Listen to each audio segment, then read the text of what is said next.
This program is brought to you by Ignite TV. Now you're in command. Visit Rogers.com for more details.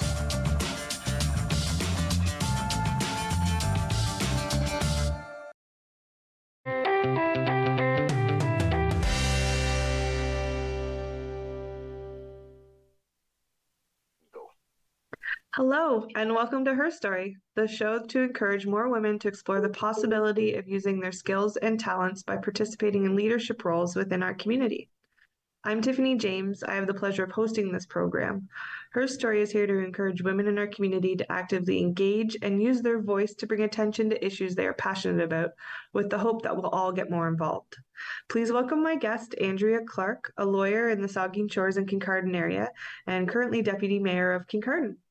Andrea is a strong believer in public service and the importance of being active in the community. She is not a newcomer when it comes to public service. Before serving as deputy mayor, she was on council in Kincardine, as well as spending a number of years as a councillor in the UK before returning to Canada in 2018. Welcome, Andrea. I'm excited to hear your story. Thanks for having me, Tiffany. This is a great platform, and thank you for the introduction. Oh, well, thank you for joining me. So can you tell me a bit about your background? In particular, I have a passion for UK. I wish I could have lived there. So can you tell what brought you to the UK and then what made you return back home? Yeah, certainly. I had finished my degree here. And at that time, I still wasn't certain exactly what I wanted to do. I had the opportunity through a Rotary scholarship to study overseas. So I used that opportunity to go to the UK, and that's where I did my law school. And the fascinating part, I suppose, to a certain extent with regards to that is the Rotary Scholarship funded a large portion of my law school fees, but in return, there was an expectation that I would give after dinner speeches at various Rotary clubs throughout the UK. So I had the opportunity to travel to various parts of the UK, give speeches, meet Rotarians all over. So that was not only fascinating, it was really quite valuable and rich, being able to speak to a number of individuals and in the host Rotarian communities and just talk a little bit about Canada, about Rotary Canada, and my experience to that extent in the UK. And I guess would also give you some practice on public speaking as well. Not very. It certainly did, like really quite quickly, to be quite honest. Yeah, just throw you out there. So who would you say are the main influences in your life? What led you to want to become a lawyer and then in turn led you to want to give back with public service? I'm not certain there is the sort of pivotal one moment. My parents definitely have been a large influence. My parents were immigrants from Jamaica, and the interesting part about being a sort of first generation or a child of an immigrant is you really learn the value of sort of hard work, because when your parents come over, there usually isn't that network, or there's perhaps a lack of resources. So it's a very different perspective than, those who have perhaps a large support network. So watching them work hard and watching their discipline certainly influenced me in terms of the importance of hard work, the importance of focus, and doing something meaningful.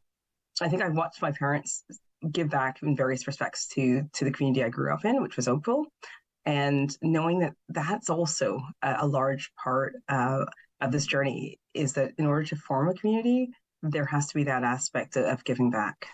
Yeah, absolutely. When did your parents immigrate? When did your parents come to Canada? Well, interestingly enough, so they went from Jamaica to the UK initially, and then they came to Canada, and that would have been in the 60s. Oh, okay. Wow. So what changed your trajectory in life? Was it moving to the UK? Was it coming back to Canada? What made you decide? Well, I guess if you served as a counselor in the UK, what in the UK made you think, you know what, I want to get actively involved in the community and I want my voice heard? So to answer both parts of those questions, I don't know if there's a change in the trajectory. I'm a firm believer in sort of everything that happens brings you to where you are and where you're meant to be at that time. In terms of serving in the United Kingdom, it's probably very similar to the reason I chose to serve here, is I believe very much that you get out of a community what you put in. And it's important not to simply complain, but to get involved. And if there are areas or functions that perhaps aren't working efficiently or to the best of its ability, do something about it. Get involved, have your perspective, have your say. So whilst I was in the UK, I was in Lincolnshire at that time. And I thought, let me run for council. And so I did. And in many ways, it's very similar to my experience over here. Equally, there are some differences. So it was a larger council than that I currently sit on. Mm-hmm. But the fact of the matter is, we dealt with a lot of the same issues: planning issues, development, affordable, attainable housing. Like a lot of those issues that we're now dealing with were issues that we dealt with there. And it's important to note that various communities are dealing with these same struggles, and it's not just in this country. Mm-hmm. And we can learn from one another, how other communities have dealt with it. And I think many communities are still trying to find their way through it and see how do we do it. We know that housing is a significant issue. We know that locally. And really, I'm not certain that there is a straightforward solution, but we continue to work and strive to see how we can, as a community, come together as a municipality and address some of these outstanding issues. Is that one of your passions when you came to Kincardine Council, was to tackle the affordable housing piece, or? So affordable housing doesn't really fall within, I guess, the municipal mandate per se. Mm-hmm. However, I think we're all very aware that this is an issue that affects the residents in our municipality. Mm-hmm. So it certainly is one of those issues that remain on the radar of a number of councillors, and any way that we can assist in moving forward to address that issue, I think a number of us would like to see something done. And that may take various forms. As I said, the saying goes, there's more than one way to skin a banana, right? Yeah. So it may take various forms, but certainly it's one of the issues that are right up there for me. And it also helps too, when the municipality is willing to work with the provincial and the federal government to help in whatever way they can. So to have a voice on council that wants to see that change is always a positive impact, especially within the community. Yeah. Advocacy plays a large role, and perhaps it's sometimes underestimated the role that advocacy can play in prompting various tiers of government to assist and move it forward. Absolutely. So what motivates you? I know you're a busy mom. You have 3 young children. You also have a thriving law practice in both Saugeen Shores and Kincardine. What motivated you to be like, you know what? I'm going to tackle deputy mayor. I'm not sure that there is one particular moment where the light bulb goes off. I had the opportunity to be appointed when there was a vacancy on the last council. And that lasted for approximately a year, I think, before the new election came about. And I enjoyed it, but I was kind of still just finding my feet at that period of time. Mm-hmm. And so I thought, let's run again. One of the things that I really advocate for women in particular and various diversities is that your voice matters. And it's really important for council to be representative of the community in which it represents. And that's not just here. It was the same thing in the UK. That just for the reasons that you state, how do you find the time? You're a busy mom, you're doing, you're working. Well, the default position often is people saying, understandably, I don't have the time. Mm. The problem with that is that that's a really important demographic whose voice is lost at the table, right? Yeah, very much and so. I had an experience when I was in the UK, and we were in council. And in the UK, if you had a council meeting and you needed to effectively pay for your childcare, or somebody had to take care of the children while you were at a meeting, you were able to claim back that, or the reimbursement for the hours that you were there, which is fantastic. Yeah. Part of that was the incentive of ensuring that we had a demographic representing often mothers who had childcare responsibilities. They had come up with a proposal, however, that was going to be amended to only allow the refund or repayment of childcare when it was effectively an arm's length individual, so not a family member. And I remember a woman standing up who was a counselor who said, the problem with this is the only one I have to take care of my kids is my mother. I'm a single mother, and it's only my mother, and why should she not be reimbursed for her time? And if there was any light bulb moment, for me, that was it. This was mainly a male counsel who had probably not given sufficient thought to the impact it would have had on a direct user. And it was only by her voice being at the table that counsel took a step back and thought, absolutely, there is no reason that your mother should have to give her time when she's looking after your children so you can come and do public service. So that actually was so important. And I've told that story because it may not be significant in the grand scheme of things, but it just was illustrative of the importance of having various demographics sitting at that table, because it would have been a perspective completely lost had we not had her there, and put it in the context of, I'm a single mother who has no one else to look after my kids, and I won't be able to attend the meetings if we don't allow this. Which is why it's so important to have people like yourself. And last week I interviewed Mayor Sue Carlton, who's the mayor of Georgian Bluffs in our area. And that's why it's so important that we have women in those positions so that we can voice for ourselves, because for so long there was no voice for us. I love that story. Thank you so much for sharing that. So can you tell me what led you to your career as a lawyer? Because that in itself is busy. I'm in awe of you. I only have 2 kids. You have 3, and I find it hard to struggle with all the things that I'm doing. So when I see someone who's doing it and doing it well, like you are, I just want any sort of advice or insight that you have into how you can do that.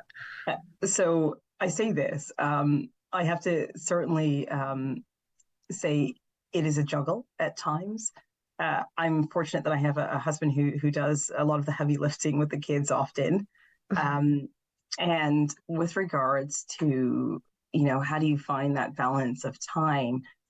Part of it, and I think this extends into other aspects of life, is that sometimes you just have to jump in. Like if you think about it or analyze it too much, you become paralyzed in really there isn't enough hours in the day. I have twins that are 9 now and a 6-year-old. Oh my gosh, twins on top of it. So the extracurriculars are, it keeps us busy. Yeah. And if I sat back and thought, how do I throw counsel or something else into it? The reality is I probably wouldn't do it, because on paper, it doesn't happen. It doesn't make sense. And it's great to plan. I'm really an advocate for proper planning, but there are moments in time where you think, I'm going to throw my hat in, see what becomes of this. And I'm fortunate I live in the community that I do. Our community is fantastic. We've lived, my husband and I, various places. As you've heard, I lived in the UK for a number of years. I've never lived in a place where there's such a strong sense of community. And that is such a draw. We love it here. I can't imagine ever living somewhere else. So I think there's a combination of, if you're going to do that, we have, as I've said, I've got some family support, but I've got a huge community that's rooting for me, that supports me, and that's backing me.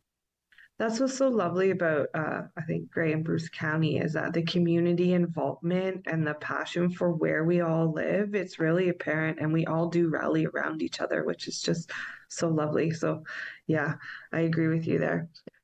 Whose shoulders would you say you're standing on? Who led you up? What made you strive and become, and who keeps you there? That's an interesting question. I certainly think there's a number of people who've gone before me, like both women who've had to fight a fight. Um, when I speak about marginalized and racialized communities, a number who, once again, who've had to fight a fight to get us to a point where we are and we have that voice around the table.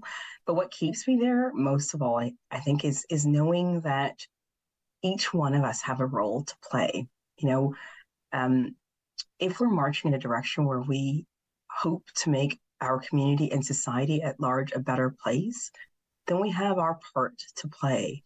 And I hope that those coming behind me, if I can open a door, whether it's for a little girl or female that's coming up behind me, or somebody of a racialized, marginalized community, I certainly will do that, because I understand that none of us get where we are without the assistance and help of others. And, I think we have transcended so much as a society.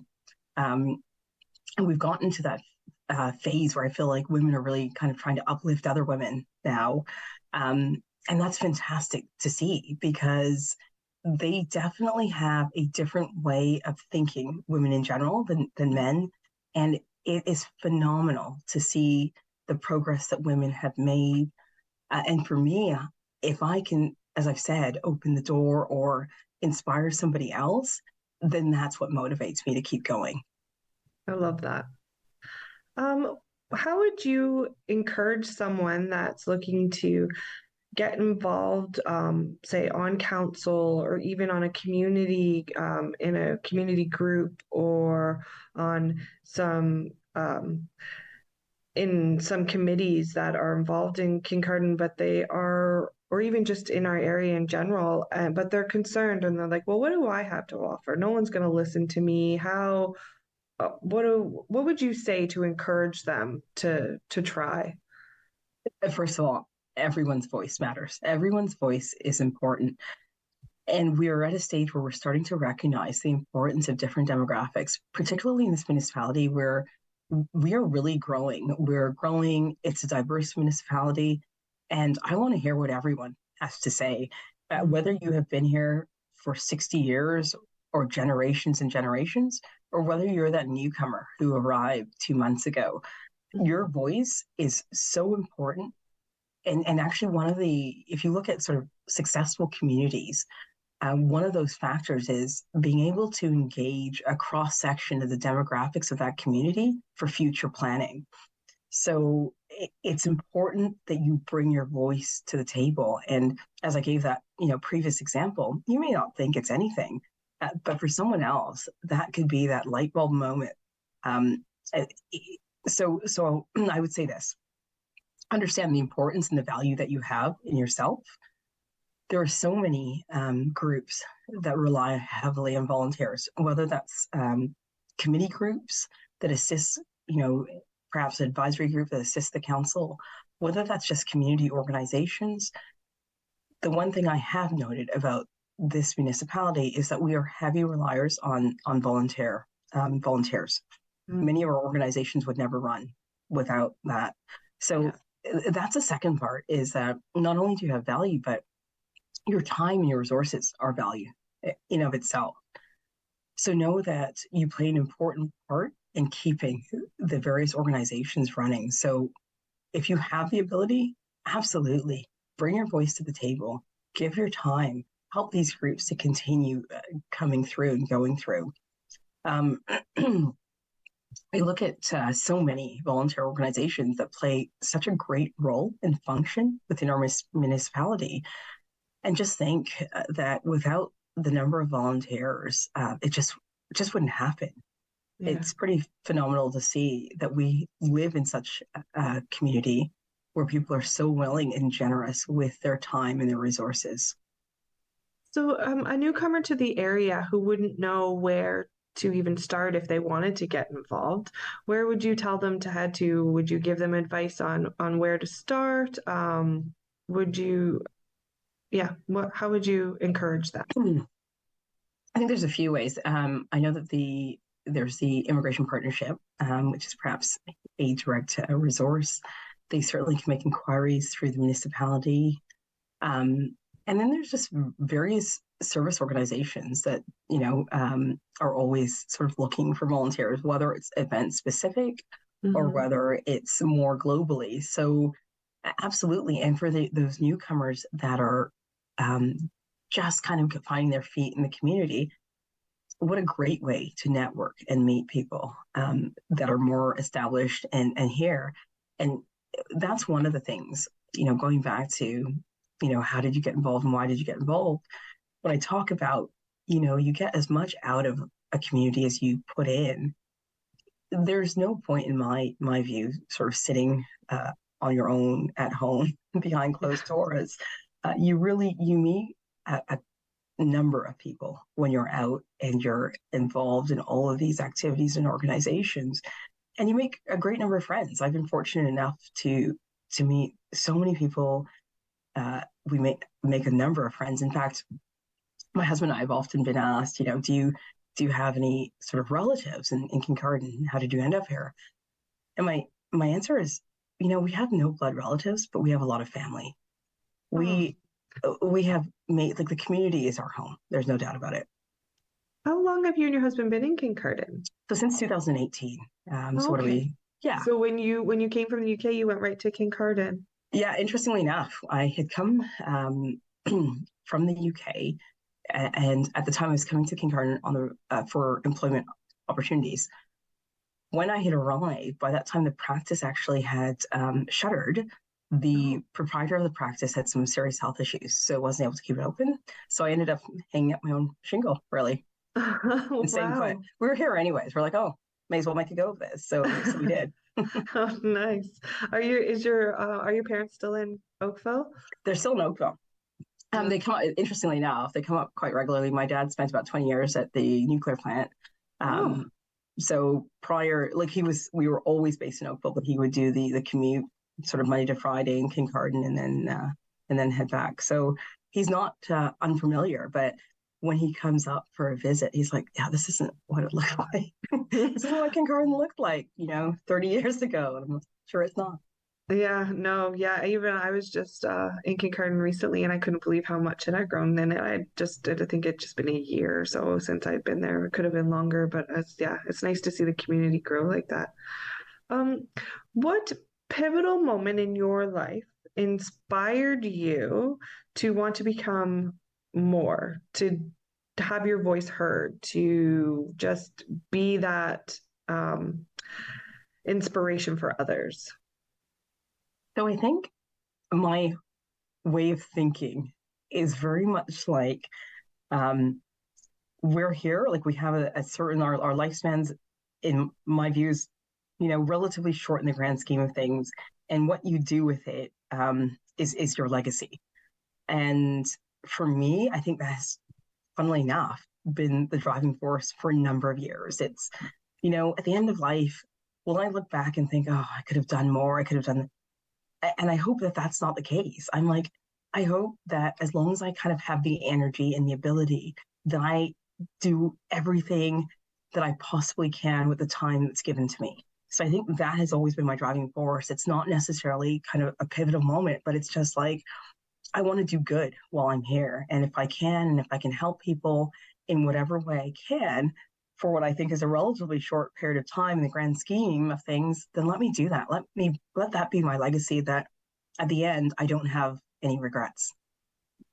Andrea, can I ask, are any one of your children daughters? Do you have any daughters? No, I have 3 sons. Oh, well, that's good, because they need a strong woman. I have 2 sons as well. And I always say, I'm going to make you the best version of a male that I possibly can. So you are a great role model for them. Thank you. It's interesting. So I have 3 sons, and that is my hope, actually, with the 3 boys that I have, is that they truly understand and relate to equality and equity and diversity. And interestingly enough, I had overheard one of my sons with his friends, and his friend had said something along the lines of, well, girls can't do that.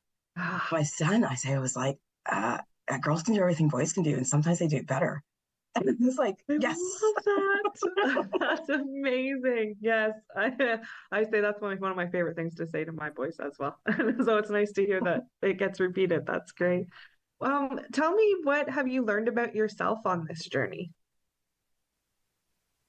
That's an interesting question. I would like to think my one of the things I have learned is that um, I am wrong so frequently, and that's not only is that humbling, but that's so important because, when I started off like much younger and I was going to law school, you kind of have this belief that your way is right and it's correct.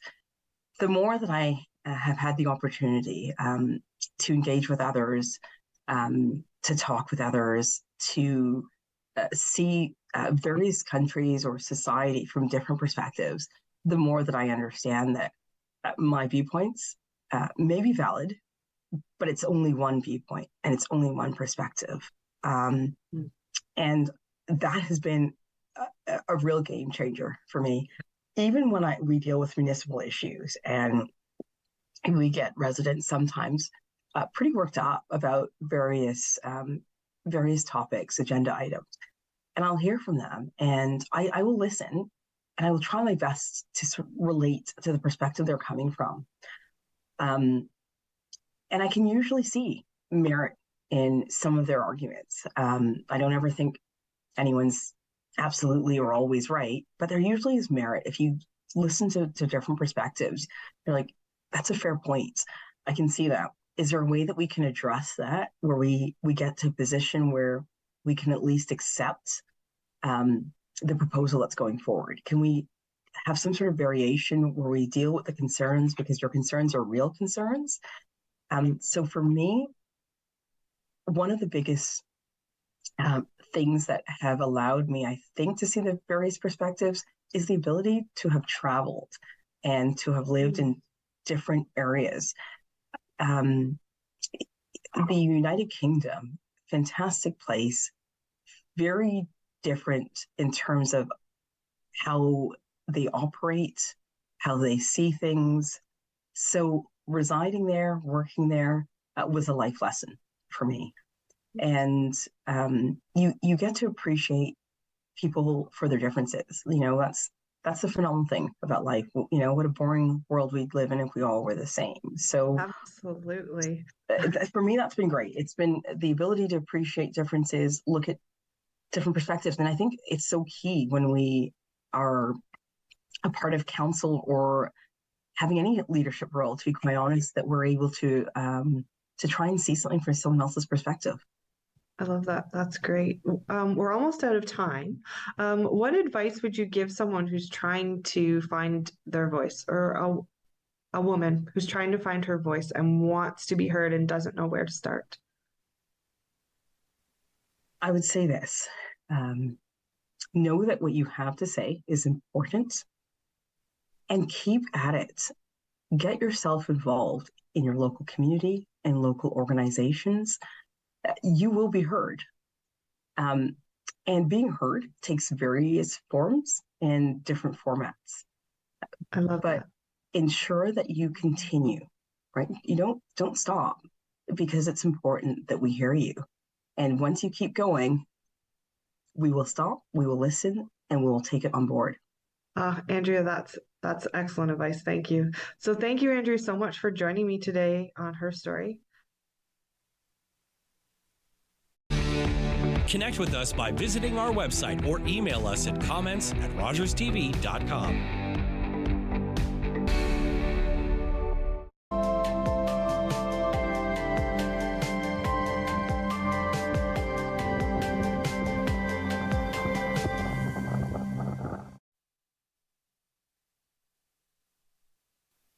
Hi, I'm Tiffany James, the host of Her Story. Join us on Rogers TV as I interview various women in our community on how they found success in their own way.